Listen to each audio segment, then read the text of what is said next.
Meaning of EAP. EAP. EAP.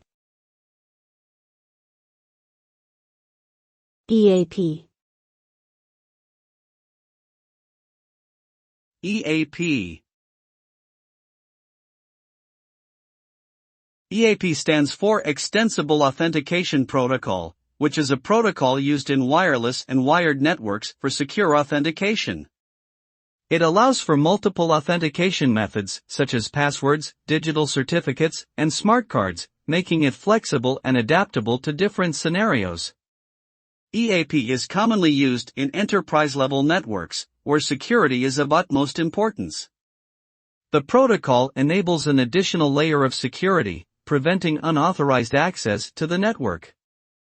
Overall, EAP provides a reliable and robust solution for secure authentication in modern-day networks.